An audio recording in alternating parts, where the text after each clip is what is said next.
एक तो कम वेतन, कम सुविधा, शोषण ज़्यादा हमारे ऊपर में। घूम के बोला है कि हम 1500 रुपया, कहीं कहीं बोला है 2000 रुपया हर एक मजदूर से काटेंगे और उसके बाद में है कि संडे छुट्टी नहीं देंगे। नेता लोग आते हैं लेकिन सिर्फ यहाँ भाषण दे के चले कौन नेता है, कौन नेता है? बहुत सारे नेता है, जैसे आपका अजय नाथ सहदेव जी आए, ये आंसू से भी आए, आपका पुष्कर महतो जी आए। लोग आते हैं और यूं ही चले जाते हैं। रोड पे मजदूर पड़े हुए हैं, इनको कोई मतलब नहीं। एचईसी से सताए हुए कर्मी एक बार फिर से प्रदर्शन कर रहे हैं। इस बार अर्धनग्न अवस्था में आप प्रदर्शन करने के लिए मजबूर हैं। काफ़ी संख्या में आप लोग जुटे हुए हैं। इस बार क्या एचईसी की ओर से आप लोगों के साथ परेशान किया जा रहा है कि आप लोगों को इस अवस्था में प्रदर्शन करना पड़ रहा है? देखिए, यहाँ सप्लाई कर्मी बोलते हैं और ठेका कॉन्ट्रैक्ट भी बोल सकते हैं, लेकिन यहाँ 30-40 सालों से हम लोग काम कर रहे हैं। यहाँ पर वैसे लोग भी हैं जो यहाँ के विस्थापित हैं, मृत कर्मचारी के आश्रित हैं, यहीं के ITI-CTI हैं। ये लोग कंपनी का स्थिति खराब रहने के चलते पुराना प्रबंधन इनको कैजुअल में रख के काम कराती थी। इनकी संख्या ज़्यादा हो गई तो प्रबंधन जो है अपनी सुविधाओं को कुछ हमको AL, CL, आपको महंगाई भत्ता, ये सब त्रिपक्षीय वार्ता 2010 में हुई थी हमारे लड़ाई से भी। अब ये क्या कर रहे हैं कि 1 जुलाई से एक बाहर की एजेंसी को ये देना चाह रहे हैं। हमारी छुट्टी, हमारी सुविधाएं, हमारी वेतन को कटौती कर रहे हैं। आप बताइए कि सारे कंपनी में जो तनख्वाह होता है वो इंक्रीज होता है, अब ये डिक्रीज कर रहे हैं, तो हम डिक्रीज को कैसे बर्दाश्त करेंगे? आप इंक्रीज नहीं कर रहे हैं और डिक्रीज कर रहे हैं, क्या परमानेंट एम्प्लॉय का आप डिक्रीज कीजिएगा? एक तो कम वेतन, कम सुविधा, शोषण ज़्यादा हमारे ऊपर में, और उसमें भी डिक्रीज किया जा रहा है। हाँ, उसमें भी अपना किया जा रहा है। बताइए, अब DA काट रहे हैं।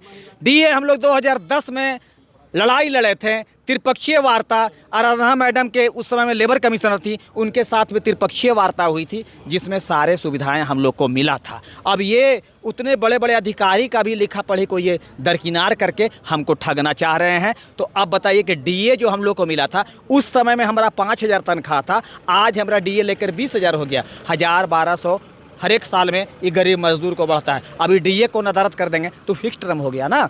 तो नई कंपनी को लेकर समस्या है, जो नई कंपनी आ रही है, क्या परेशानी हो रही है? नई कंपनी, क्या पहले भी कंपनी की व्यवस्था थी या पहले एचईसी डायरेक्ट आप लोगों को एम्प्लॉय बनाता था? क्या समस्या आ रही है? हम लोग को तो एचईसी डायरेक्टली मैंने एम्प्लॉय मानिए, एक परमानेंट का मोहर नहीं लगा था, लेकिन सारा कार्य जो सारा आप लोग को सुविधा एम्प्लॉय वाली, सारा सुविधा प्रबंधन एचईसी देता था। लेकिन अब नई कंपनी के आने से क्या बदल जाएगा? अभी तो आया नहीं, आने से पहले है कि हम लोग का संडे काट लिए।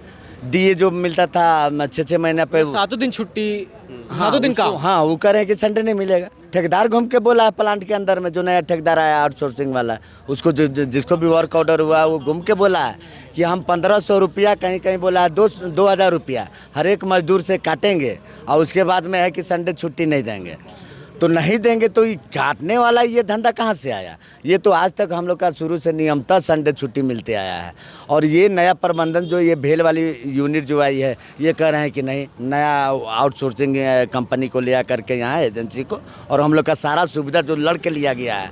ये पाठक जी जो बोले वो ठीक बोले कि 2010 में आराधना पटनायक यहाँ लेबर कमिश्नर थी, उनके मौजूदगी में त्रिपक्षीय वार्ता होकर के, और वहाँ ये सब जो छुट्टी है 7 गो CL छुट्टी लिए थे, 4 गो EL बढ़ोतरी हुआ था, संडे था, पैसा था, मैंने बहुत सारे मूलभूत जो सुविधाएं एक एम्प्लॉयज़ को मिलती हैं, जो सरकार भी जो मानती है, वो सुविधाएं आप लोग को दी गई। आप लोग की अब जो समस्या है कि नई कंपनी आएगी तो उन सुविधाओं को खत्म कर देगी, हमारा संडे खा जाएगी, DA जो है वो नहीं मिलेगा। तो आपने इन आशंकाओं को क्या प्रबंधन के सामने रखा? उनकी ओर से क्या कहा जा रहा है? हम लोगों ने रखा प्रबंधन को, तो प्रबंधन बोला कि नहीं, आप लोग का 6 महीना ठीक रही है, 6 महीना का, तो 6 महीना अगर कटिए जाएगा तो फिर जुड़ने में तो समय लगेगा।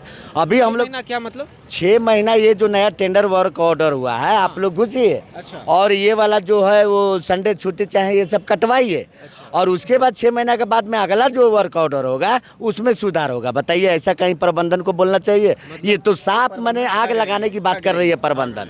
ये प्रबंधन ठग रही है, कमीशन खोरी का खेल है यहाँ। ये 6.8% जो कमीशन है वो ठेकेदार को मिल चुका है, HEC दे चुका है। अब ठेकेदार को मिला कि कमीशन मैनेजमेंट को मिला, दोनों तो ये मिल बांट के खाते हैं। क्या ज़रूरत आन पड़ी कि आउटसोर्सिंग एजेंसी को मंगवाना पड़ रहा है? पहले भी ये सुविधा लागू नहीं थी अगर ये चीज़, अब क्या बदल गया? अब देखिए ये भेल से आए हैं, इनका समझ में आ रहा है। पहले भी यहाँ का कम से कम 8-10 कॉन्ट्रैक्टर थे, अब यहाँ पर वो मौजूद रहते थे, उनका सिर्फ काम रहता था वेतन देना। ये परमानेंट करने से बचने के लिए वो यहाँ के ठेकेदार को रखते थे, उनको कमीशन देते थे, वो सिर्फ वेतन देती थी। अब ये सोच रहे हैं कि बाहरी एजेंसी जो आउटसोर्सिंग है उसको हवाले करके इनको पूरा धीरे धीरे साफ कर दिया जाए। वो आउटसोर्सिंग के माध्यम से 10 साल बाद ऐसा बताया जाए कि भाई ये जो कर्मी थे ये हमारे कर्मी हमारे नहीं, ये आउटसोर्सिंग वही एजेंसी चीज है कि जो मुख्य नियोक्ता प्रिंसिपल एम्प्लॉयर जिसको इंग्लिश में बोलते थे, हमारा HEC है, हमको बहाल HEC किया, हमको फैसिलिटी HEC दी, हमरा जो अटेंडेंस बनता है वो HEC बनाती है, हमरा ट्रांसफ़र पोस्टिंग जो है HEC करती है। ये पूरा पल्ला झाड़ना चाह रही है और उसके हवाले करके कि धीरे धीरे कोई भी समस्या आएगी तो हम बोलेंगे कि आप मेरे आदमी नहीं हैं, आप आउटसोर्सिंग कंपनी के आदमी हैं और आउटसोर्सिंग कंपनी हमारा शोषण करेगा। धीरे धीरे मजदूर भाग जाएंगे, धीरे धीरे आउटसोर्सिंग भाग जाएगी और इनका जिम्मेवारी जो है 1400 कर्मचारी का, उससे ये मुक्त होना चाहते हैं। किसकी ये पूरी योजना लग रही है? तो काफ़ी संगीन आरोप है उनके ऊपर, बहुत ही ये लोग प्लानिंग करके ऐसा चीज़ हो रहा है। आप देख लीजिए, आरोप तो इतना है कि आप अगर आइएगा तो हम आपको प्रमाण देंगे। सितंबर 23 से जनवरी 24 तक का इन्होंने काम करवाया वर्कर से। सितंबर 23 से जनवरी 24 तक का काम करवाया। अब काम कराने के बाद ये बाद में ESI में हम लोग बोले कि आप ESI का पेमेंट मांगिए, जिस समय में काम किए थे। इनके कार्मिक प्रमुख लिख के दे दिए कि इन्होंने काम नहीं किया, इनका कॉन्ट्रैक्ट नहीं था। अब मेरे पास में साइन है, हम यहाँ काम किए हैं। आज कोई भी इंचार्ज से आप पूछ लीजिए, सबका चेहरा गिरा हुआ है। अब बताइए 4 महीना का खून पसीना का पेमेंट ही बोलते हैं, लिख के दे दिए 4.5 महीना 5 महीना का। अरे हम तो उसका आगे का भी लेंगे, हमारा हड़ताल ही नहीं है। ये घोषणा कर, ये शो करेंगे कि आपका हड़ताल है। आप चाकू लेके खड़ा है हमको मारने के लिए, तो हम तो अपना सर बचाएंगे ना। हम सर बचाने के लिए बाहर में हैं कि हमको चाकू नहीं मारो, और इनको पेमेंट हम बाहर भी हैं तो इनको देना पड़ेगा। हम कानूनी कार्रवाई करेंगे। ठीक है, एक बात बताइए, कोई इसमें आज जो नए लेबर कानून जो पास हुए हैं हाल में, उसका भी कोई इस पे असर पड़ रहा है क्या आप लोगों पर? HEC जो कर्मी हैं, जो 3 नए लेबर लॉज हैं, कोई बता सकता है? उसी का कुछ देन है ये सब चीज़, जो मोदी सरकार का इस टाइप का रहता है कि आप शोषण कीजिए मजदूर का। उसी का हमको तो लग रहा है कि छन छन के बाहर में आ रहा है। जुलाई 1 से लागू हो रहा है और उससे पहले लेबर कानून पास हो चुका है।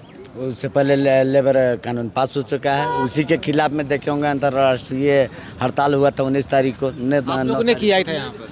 यहाँ पर हम लोग तो बाहर हैं, हम लोग तो 1 जुलाई से ही बाहर हैं और डिमांड कुछ नहीं है। डिमांड वही है जो हम लोग को सुविधा बहाल था, वही सुविधा पे हम लोग। कानून जो है लेबर कानून जो पास हुआ है वो नया के लिए हुआ है। हम लोग तो पूर्व एम्प्लॉयज़ हैं। हाँ, पूर्व एम्प्लॉयज है। और हम लोग को जो है पूर्व में जो सुविधा मिलता था वो अस्थाई जो प्रवृत्ति वाली सुविधा जो है हमको मिलती थी। सारा चीज़ जो है जो उनको मिलता था वो हमको मिलती थी, सिर्फ खाली पेमेंट थोड़ा सा जो है हमारा कम था। वो एक तरकीब लगाती हैं कंपनियां ताकि डायरेक्ट एम्प्लॉयज़ ना बनाए, ताकि निकालने में कभी भविष्य में निकालना हुआ तो हमारे साथी लोग जो है 7 साथी गए थे जो रिटायर किए, वो 7 साथी गए थे कि हमको जो है ग्रेजुएटी मिलना चाहिए। अच्छा, जब इनको जो है फैसला आया कि 7 आदमियों को ग्रेजुएटी देने की जो है बात आ गई कि HEC उसको जो है देगी, लेकिन ये अपना पल्ला झाड़ दिए कि अभी हमारा वैसा स्थिति नहीं है। अब वो देखे कि उसके साथ साथ ये 1400 कर्मचारी को भी मैंने ग्रेजुएटी देना होगा, इसलिए ये जो है अपना एक उपाय निकाला कि इसको हम आउटसोर्सिंग में डाल देंगे ताकि हमको सुविधा नहीं देना पड़े। आप लोग की अब मांग क्या है? इसको पूरी तरीके से निरस्त कर दिया जाए? नहीं, हम लोग का मांग तो वही पुराना है। पुराना मांग है कि भाई जो सुविधा हमको बरकरार था उसको बरकरार रखो, कोई नया मांग नहीं है।